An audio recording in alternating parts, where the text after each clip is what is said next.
اعوذ باللہ من الشیطان الرجیم، بسم اللہ الرحمن الرحیم۔ السلام علیکم میرے معزز ساتھیوں۔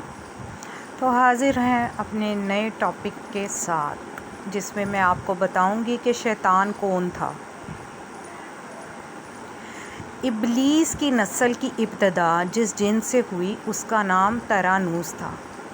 ترانوس ابلیس سے 1,44,000 سال قبل دنیا پر موجود تھا۔ ترانوس کی نسل تیزی سے بڑھی کیونکہ اس پر موت طاری نہیں ہوتی تھی، نہ بیماری لگتی تھی۔ البتہ یہ چونکہ آتشی مخلوق تھی تو سرکشی عدم موجود تھی۔ اس جنوں کی نسل کو پہلی موت فرشتوں کے ہاتھوں پیدائش کے 36,000 سال بعد ہوئی، جس کی وجہ سرکشی تھی۔ یہاں پہلی بار موت کی ابتدا ہوئی، اس سے پہلے موت نہیں ہوتی تھی۔ بعد میں چلپانیس نامی ایک نیک جن کو جنات کی ہدایت کا ذمہ سونپا گیا اور وہ ہی شاہ جنات قرار پایا۔ اس کے بعد ہاموس کو یہ ذمہ داری دی گئی۔ ہاموس کے دور میں ہی چلیپا اور تلبیس کی پیدائش ہوئی۔ یہ دونوں اپنے وقت کے بے حد بقادر جنات تھے اور ان کی قوم نے چلیپا کو شاشین کا لقب اس کے شیر جیسے سر کی وجہ سے دیا۔ ان دونوں جنات کی وجہ سے ساری قوم کہنے لگی کہ ہمیں اس وقت تک کوئی ہرا نہیں سکتا جب تک شاشین اور تبلیس ہمارے درمیان موجود ہیں۔ ان دونوں کی وجہ سے قوم کے جنات آسمان تک رسائی کرنے لگے اور تیسرے آسمان پر جا کر شرارت کراتے۔ ایسے میں حکم الہی سے فرشتوں نے ان پر حملہ کیا اور عبرتناک شکست دی۔ اسی دوران جب عزرائیل علیہ السلام کو ابلیس نے دیکھا تو سجدے میں گر گیا۔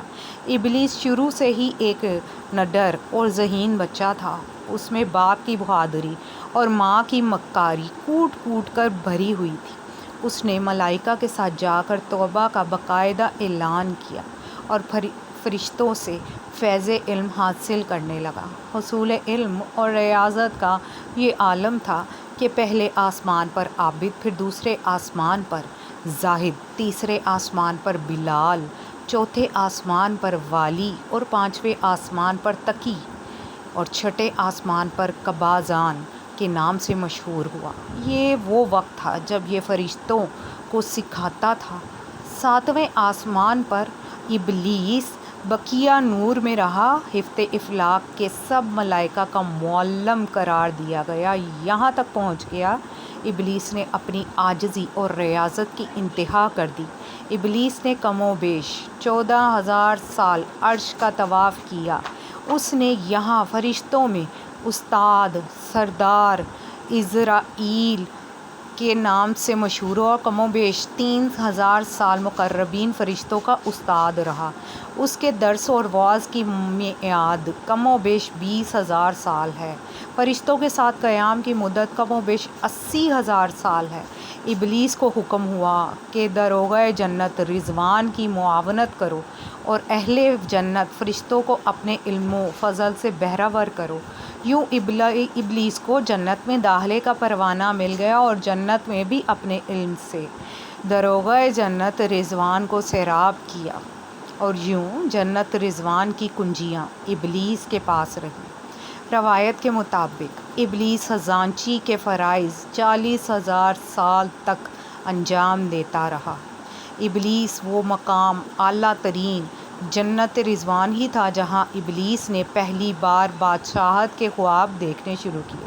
اس وقت ابلیس کے پاس ہفتہ اقلیم، افلاک، جنت و دوزخ سب کا اختیار تھا اور اس نے چپے چپے پر سجدے کیے تھے، مگر یہاں پر ابلیس عاجزی سے پہلی بار بھٹکا اور خود کو بادشاہ بنانے اور رب بن جانے کے خواب دیکھنا شروع کیے۔ کئی ملائکہ کے سامنے ربوبیت کی بابت بات بھی کی، مگر ملائکہ کے انکار کے بعد چپ ہو گیا اور یوں نظام چلتا رہا۔ مگر اس سب سے اللہ تعالیٰ کی ذات بے خبر نہ تھی۔ پھر آدم علیہ السلام کی تخلیق کا مرحلہ آیا۔ جیسے قرآن مجید میں واقعات بیان ہوئے ہیں، حضرت آدم علیہ السلام کو جز مرحلہ وار مختلف اقسام سے تخلیق ہوتا دیکھتا رہا اور چپ رہا، مگر